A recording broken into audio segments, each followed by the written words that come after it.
가장 최근에 하늘을 보신 적이 있으십니까? 네. 우리가 일상적으로 그냥 지나가면서 스쳐가듯이 보는 그런 하늘 말고 집중해서 시간을 들여서 하늘을 보신 적이 있으십니까? 바쁜 현대인들에게, 그리고 특히 동탄은 많은 아파트에 둘러싸여 있는데 그런 아파트 숲에 쌓여서 살아가는 우리들에게 하늘을 제대로 바라볼 일은 그렇게 많은 것 같지는 않습니다. 장건사님 빼고요.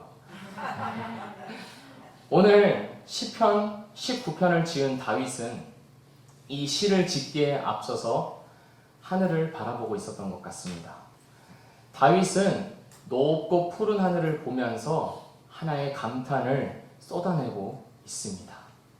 하늘이 하나님의 영광을 선포하고 있다. 선포하고 있다는 단어는 더 정확한 의미로는 흘러 넘치고 있다는 뜻입니다. 하늘이 담지 못하는 것이 무엇이 있겠습니까? 하늘은 정말 이 세상을 모두 담아냅니다. 이 세상에 있는 어떤 것도 하늘 아래에 있지 않은 것은 아무것도 없습니다. 그러나 그 하늘마저도 하나님의 영광은 다 담아내지를 못하고 있는 것입니다. 하늘은 하나님의 영광을 흘러넘치도록 뿜어내고 있고 큰 소리로 노래하고 있습니다. 낮과 밤 또한 하나님의 영광을 드러내고 있습니다. 낮과 밤은 하나님께서 시간에 따라 온 세계를 운행하시고 다스리신다는 것을 보여주는 가장 강력한 증거입니다. 낮과 밤은 각자의 시간에 각자의 역할을 감당하다가 자신의 시간이 다하면 서로에게 바톤을 넘겨줍니다. 낮이 밤에게 바톤을 넘겨주면 저녁이 시작되고, 또 밤이 낮에게 바톤을 넘겨주면 여명이 밝아오기 시작합니다. 이렇게 낮과 밤의 질서정연한 연속은 자연세계에 나타난 하나님의 영광, 하나님의 섭리, 하나님의 질서를 정확하게 보여주고 있습니다. 하늘은 말을 못합니다. 언어가 없습니다. 낮과 밤도 우리 인간들처럼 말을 할 수는 없습니다. 하지만 하늘과 또 낮과 밤은 말을 하고 있습니다. 전 세계에 공통된 진리를 선포하고 있습니다. 하늘이 존재한다는 것, 그리고 낮과 밤이 이어지면서 날들이 이어져 가고 있다는 것, 이것은 전 세계 누구나 받아들일 수밖에 없는 진리입니다. 언어가 달라도, 문화가 달라도, 생활 환경과 풍습이 전혀 다른 먼 나라의 사람일지라도 이 진리만큼은 모두가 확실히 알고 깨닫고 있습니다. 하늘, 그리고 낮과 밤, 이 무언의 소리는 세상 모두가 매일매일 듣고 있는 소리입니다. 온 땅에 통하고 이 세상 끝까지 이르는 진리의 소리, 바로 하나님의 영광을 찬양하는 소리입니다. 다윗은 하늘을 바라보다가 또 낮과 밤을 묵상하다가 이제는 해를 바라봅니다. 해는 방에서 나오는 신랑과 같습니다. 신방에서 나오는 신랑과 같습니다. 결혼식을 앞두고 최대한 공을 들여서 훌륭하게 차리고 꾸민 신랑처럼 해는 밝게 빛을 비추고 있고 에너지를 발산하고 있습니다. 또 해는 경기에서 달리고 있는 선수와도 같습니다. 다윗은 장사 같다고 말하고 있습니다. 100m 달리기 선수들을 보면 얼마나 빠르고 신속하게 달려가고 있습니까? 해는 마치 그런 선수들처럼, 장사들처럼 하늘 이 끝에서 나와서 하늘 저 끝까지 운행합니다. 그렇게 달려가는 태양은 온 세상을 비춥니다. 그 온 세상을 비추는 그 빛과 열기에서 벗어날 수 있는 사람은 단 한 사람도 없습니다. 우리는 지금도 그 태양의 빛과 에너지를 받으면서 살아가고 있습니다.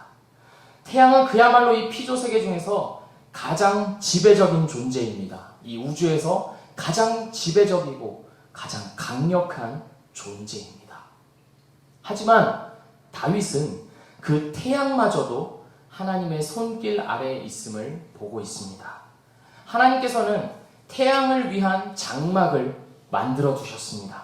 그래서 태양은 하나님이 들어가라고 하시면 들어가고 나오라고 하시면 나오는 철저히 하나님의 섭리 안에서 순응하는 존재임을 다윗이 고백하고 있습니다.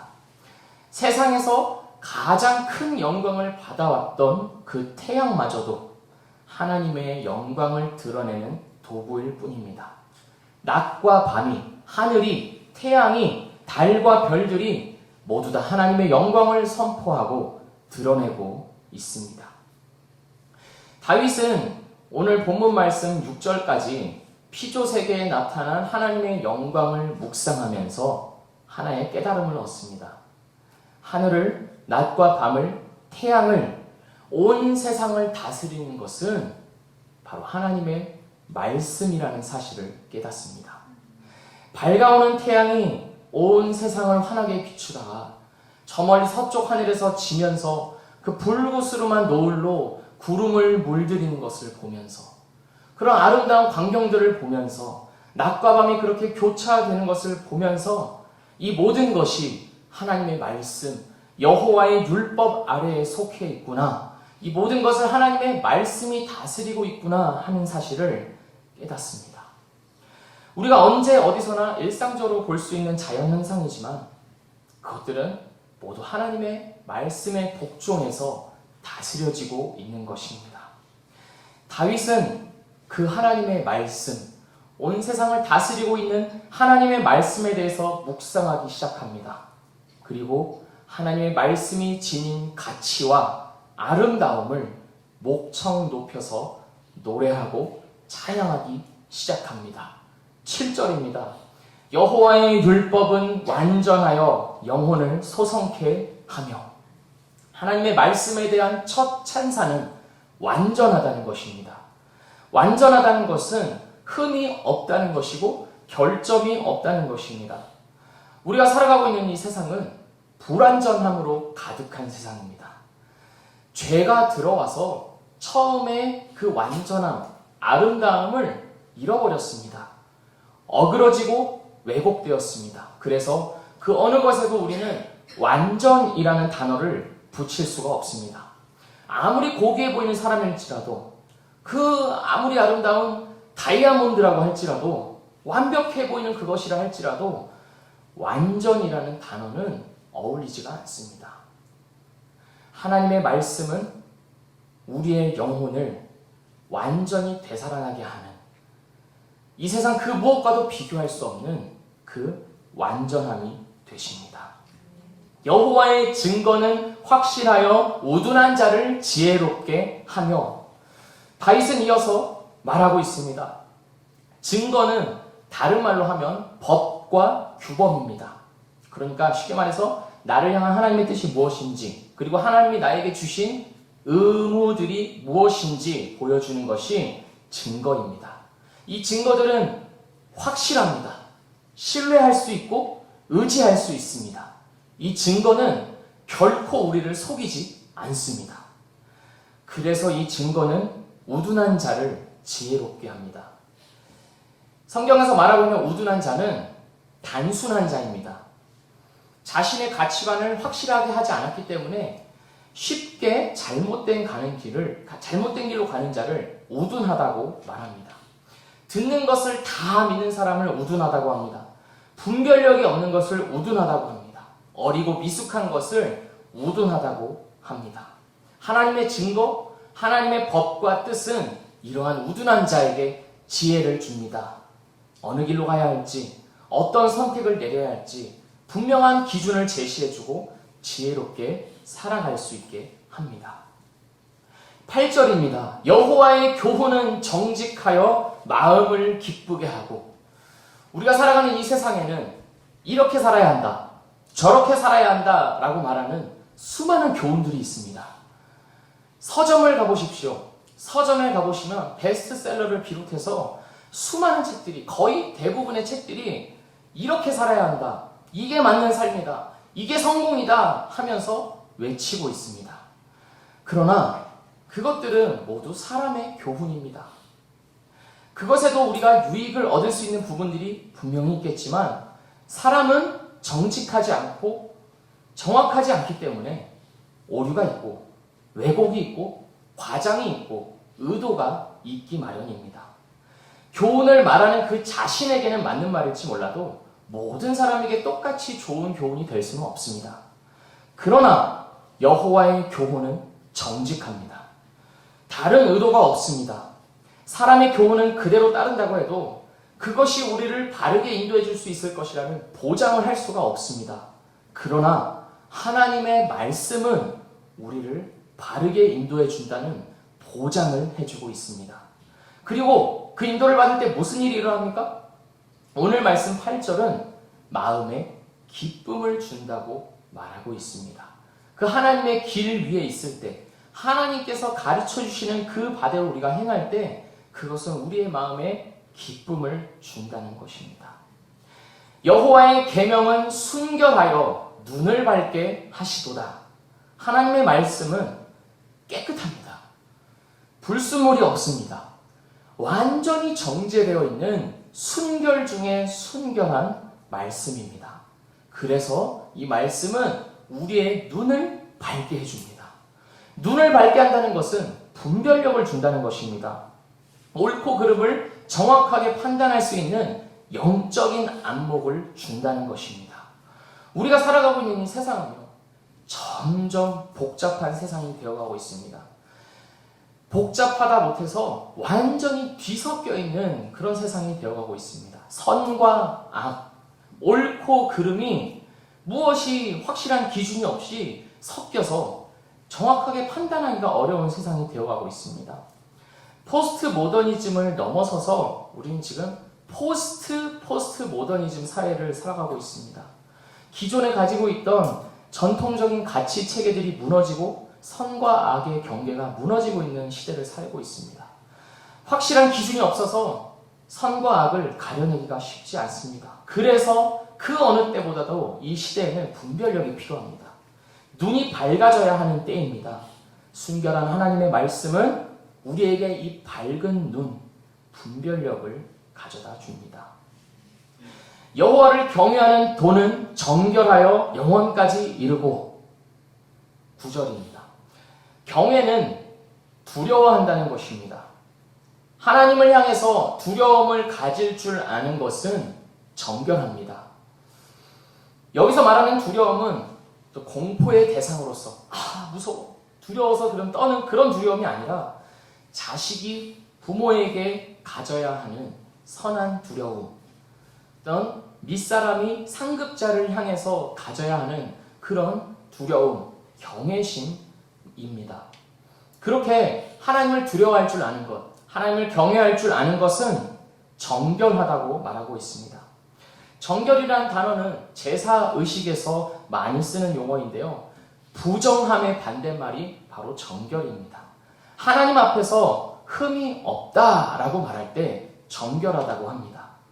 그러니까 하나님을 두려워하는 태도, 하나님을 향한 경건한 경외심은 하나님이 보시기에 흠이 없고 정결한 것입니다. 하나님이 기쁘게 받으실 만한 것이 되는 것입니다. 하나님의 말씀은 그렇게 하나님을 향한 경건한 마음, 경외심을 갖도록 인도합니다. 하늘과 땅은 다 지나가고 다 변하지만 하나님을 경외하게 하는 하나님의 말씀은 영원합니다. 끝까지 남아있는 것이 바로 하나님의 말씀입니다. 여호와의 법도 진실하여 다 의로우니 하나님이 내리는 모든 결정들과 판단은 의롭지 않은 것이 하나도 없습니다. 왜냐하면 하나님 그 자신이 의로운 분이시기 때문입니다. 다윗은 이렇게 하나님의 말씀의 가치를 노래하고 말씀에 나타난 하나님의 영광과 아름다움을 이 목청을 높여서 찬양하고 있습니다.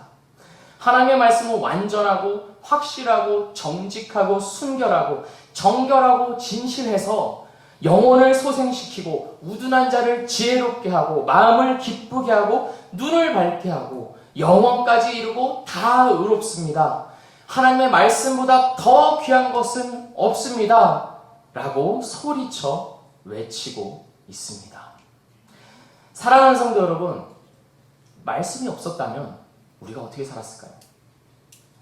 하나님의 말씀이 없었다면 무엇이 옳고 그른 것인지를 말해주고 무엇이 선이고 무엇이 악이고 또 내가 무엇을 해야 되고 무엇을 하지 말아야 되는지 인도해주고 지도해주는 그런 말씀이 없었다면 지금의 우리는 어떤 모습이었을까요? 저는 장담합니다. 지금의 저도 그렇게 봐줄 만한 모습이 많지는 않습니다만 하나님의 말씀이 저를 가르쳐주지 않았다면 지금보다 훨씬 더 추악하고 악랄하고 망가지고 더러운 인생을 살았을 것입니다. 그러나 하나님의 말씀이 우리에게 바른 길을 비춰주었고 인도해 주었습니다. 그렇기 때문에 우리가 지금 이 모습으로 이 자리에서 이렇게 살아갈 수 있는 것입니다. 그러니까 어찌 말씀을 찬양하지 않을 수가 있겠습니까? 다윗처럼 마음에 겨워서 이 마음 깊은 곳에서 우러나오는 이 고백을 어떻게 드리지 않을 수가 있겠습니까? 우리의 영혼을 다시 살아나게 하고 지혜롭게 하고 기쁘게 하고 밝게 비춰주는 이 말씀을 우리가 어떻게 사랑하지 않을 수가 있겠습니까? 다윗은 이어서 고백합니다. 오늘 말씀 10절입니다. 금, 곧 많은 순금보다 더 사모할 것이며 꿀과 송이꿀보다 더 달도다. 저는 이 표현을 좀 우리식으로 맞게 바꿔보았습니다. 왜냐하면 제가 금덩이를 따로 가지고 있는 것이 아니고 그리고 요즘은 꿀을 흔하게 쉽게 먹을 수 있는 것이기 때문에 그렇게 많이 와닿지 않기 때문입니다. 그래서 한번 들어보십시오. 돈, 곧 많은 월급보다 더 사모할 것이며 2+ 한우 갈비살보다 더 맛있도다. 다윗은 가장 귀하고 가장 가치 있는 것은 순금이라고 말하고 있습니다. 그러나 순금보다 더 사모할 만한 것은 바로 하나님의 말씀이라고 고백하고 있습니다. 돈이 얼마나 좋습니까? 돈이 있으면 얼마나 든든합니까? 돈은 나쁜 게 아닙니다. 좋은 것입니다. 우리의 생활을 윤택하게 해주고 풍성하게 해주는 아주 필요하고 또 귀한 것입니다. 우리는 돈이 있는 곳으로 눈이 가고 발이 가고 마음이 갑니다. 돈이 주는 유익이 있기 때문입니다. 즐거움이 있기 때문입니다. 그런데 다윗은 하나님의 말씀이 그 돈보다 더 귀하다고 말하고 있습니다. 더 사모할 만한 것, 더 좋아해야 하는 것, 더 열망해야 하는 것이 바로 우리 하나님의 말씀이라고 외치고 있습니다.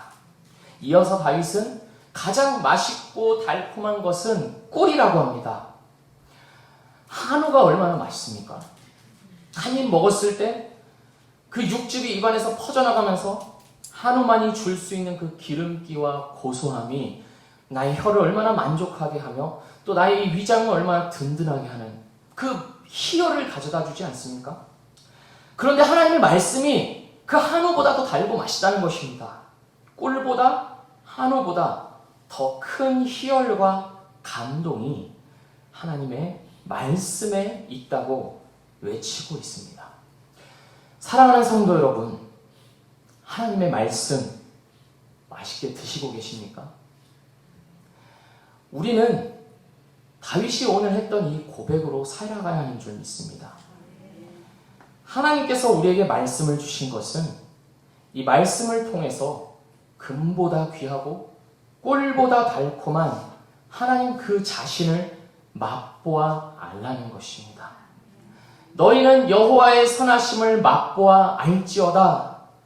너희가 직접 하나님을 맛보고 직접 하나님을 누리며 살라고 이 말씀을 주신 것입니다. 그렇기 때문에 우리는 늘 배고픈 사람들입니다. 하나님은 알아도 끝이 없고 하나님의 말씀은 맛보아도 끝이 없기 때문에 늘 그것을 추구하면서 늘 배고파하면서 말씀을 먹어야 하는 사람들입니다. 세상의 즐거움에는 모두 끝이 있습니다. 더 큰 즐거움을 맛보려면 더 많은 시간과 돈과 에너지와 자극이 필요합니다. 그러나 하나님 그 자신이 주시는 즐거움에는, 하나님의 말씀을 알아가면은 끝이 없습니다. 하나님의 말씀을 통해서 깨닫는 즐거움은 도저히 끝이라는 것을 찾아볼 수가 없습니다. 사랑하는 성도 여러분, 배고프십니까? 그 하나님을 더 알고 싶고 말씀을 더 깨닫고 싶은 마음으로 우리의 마음이 채워져 있습니까? 칼빈은 이런 말을 했습니다. 만약에 우리가 세상의 모든 재물보다 율법을 더 좋아하지 않는다면 우리는 그것을 제대로 귀하게 여기는 것이 아니다 라고 말하였습니다. 내가 가진 돈보다, 가장 맛있는 한우 갈비보다 하나님의 말씀을 가장 귀하게, 가장 맛있게 먹고 취하는 복이 우리에게 있기를 원합니다. 그것만이 우리를 진정 만족하게 해주고 기쁘게 하고 행복하게 하는 진정한 복인 줄로 믿습니다. 그런데 다윗에게 이상한 일이 일어났습니다. 창조세계에 나타난 하나님의 영광과 말씀을 묵상하고 있는 다윗에게 아주 이상한 일이 일어났습니다. 11절까지 말씀을 찬양하고 말씀의 가치를 노래하던 다윗은 돌연히 갑자기 탄식을 뱉어내기 시작합니다. 자기 허물을 능히 깨달을 자 누구리요? 영어로는 Who can discern his errors? 누가 도대체 자기 죄를 깨달을 수 있는가 하면서 탄식을 하고 있습니다. 이것은 누가 정말 죄를 깨달을 수 있는지 사람을 찾으려고 궁금해서 물어보는 것이 아닙니다. 아무도 깨달을 수 없다는 말을 하고 있는 것입니다. 자기 죄를 능히 다 깨달아서 알 수 있는 사람이 아무도 없다는 말을 하고 있는 것입니다. 다윗은 이어지는 13절에서 두려움에 떨고 있습니다. 주의 종에게 고범죄를 짓지 않게 해주십시오. 그 죄가 나를 주장하지 못하게 해주십시오 하면서 다윗은 떨고 있습니다. 고범죄는 고의로 짓는 죄입니다. 알면서 짓는 죄입니다. 앞선 12절에서는 모르고 짓는 죄, 알 수 없지만 짓고 있는 죄들에 대해서 탄식하고 있다면 13절에서는 죄인 줄 알고 있으면서도 교만과 욕심에 이끌려서 고의로 짓는 죄들에 대해서 탄식하고 두려워하고 떨고 있습니다. 이상합니다. 창조세계에 나타난 하나님의 영광에 듬뿍 취해서 노래하던 다윗이, 그리고 그 창조세계를 다스리고 있는 하나님의 말씀의 아름다움과 놀라운 가치들을 발견하고 찬양하던 다윗이 돌연히 태도를 바꾸어서 탄식하고 있고 슬퍼하고 있고 두려워하고 있습니다. 다윗에게 무슨 일이 일어난 걸까요?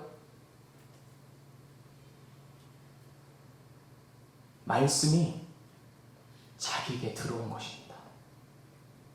말씀이 자기를 비추기 시작한 것입니다. 온 땅을 충만하게 다스리시는 하나님의 말씀이 자신의 오장육부를 관통하기 시작한 것입니다. 그때 다윗은 고백할 수밖에 없었습니다. 나는 죄인입니다. 나는 하나님 앞에 아무것도 아닙니다. 나는 모르고도 죄를 짓고 알고도 죄를 짓는 추악한 죄인일 뿐입니다. 하나님 앞에 선 인간의 특징은 자기의 죄를 고백한다는 것입니다. 부끄러워서 어쩔 줄을 모른다는 것입니다. 그물에 가득 찬 물고기를 보고 내 눈앞에 계신 분이 하나님이시라는 것을 깨달은 베드로가 주여 나를 떠나소서라고 고백했던 것처럼, 하나님 앞에 선 인간은, 하나님의 말씀 앞에 선 인간은 하나님의 거룩하심과 순결하심과 아름다우심에 비하니 자기가 한없이 더럽고 추하다는 것을 깨닫습니다. 그리고 자신의 죄를 고백합니다. 자신의 죄를 슬퍼하고 탄식하며 두려워합니다. 그 죄가 영원하신 나의 하나님 아버지와의 관계를 깨뜨리는 가장 무서운 것임을 깨달았기 때문입니다. 히브리서 4장 말씀입니다. 하나님의 말씀은 살아있고 활력이 있어 좌우에 날선 어떤 검보다도 예리하여 혼과 영과 및 관절과 골수를 찔러 쪼개기까지 하며 또 마음과 생각과 뜻을 판단하나니 지으신 것이 하나도 그 앞에 나타나지 않음이 없고 우리의 결산을 받으실 이의 눈앞에 만물이 벌거벗은 것 같이 드러나느니라. 하나님의 말씀이 사람에게 들어오면 그 말씀은 그 사람을 발가벗깁니다. 더러움과 추함이 드러납니다.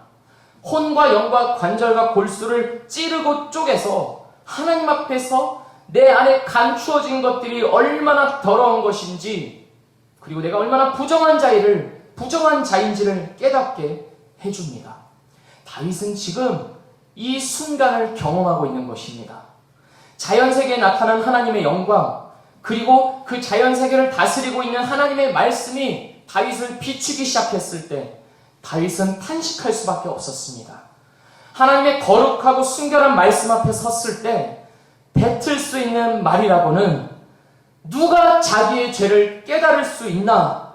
라는 탄식뿐이었습니다.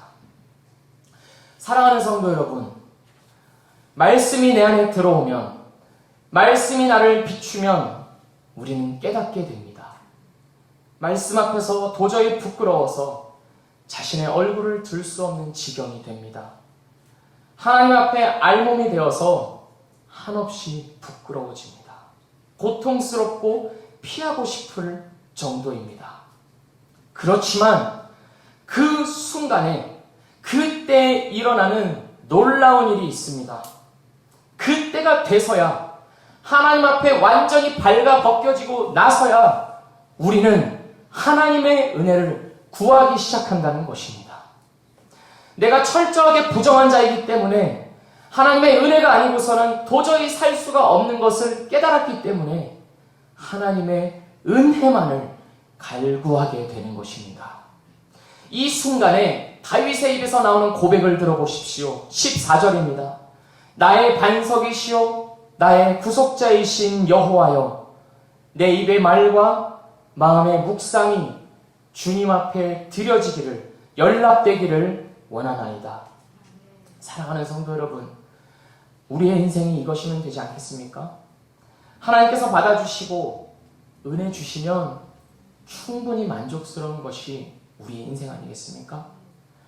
이 세상 살아가면서 부족한 것도 모자란 것도 많을 수 있지만 하나님이 내 인생을 받아주시면, 하나님이 나를 연락해 주시면 그 이상의 그 무엇이 더 필요하겠습니까? 하나님의 말씀 앞에서 떨고 두려워하며 뱉어내는 회개와 탄식은 우리의 것이 되어야 합니다. 하나님 앞에서 나의 더러움과 부정함을 깨닫고 내가 구할 것이 하나님의 은혜 말고는 아무것도 없구나 하는 것을 깨닫는 것이 비로소 하나님의 은혜가 시작되는 지점입니다. 우리는 그 은혜만을 구하는 길이 우리가 가야 하는 길이고, 오늘 우리를 살게 하는 길임을 믿고 그 길 위에 서야 합니다.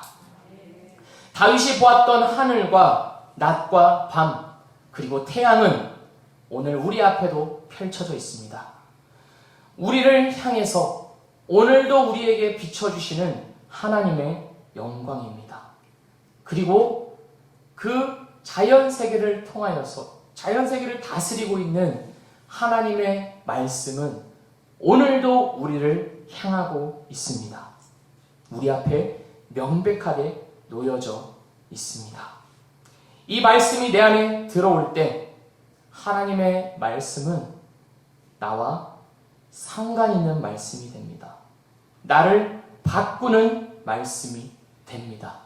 이 말씀의 능력을 체험하면서 하나님 앞에서 올바른 나의 모습을 갖추어 살아가시는, 하나님의 은혜만을 구하면서 살아가시는 우리 모든 성도 여러분 되시기를, 우리 모두가 되기를 주님의 이름으로 축원합니다. 기도하겠습니다.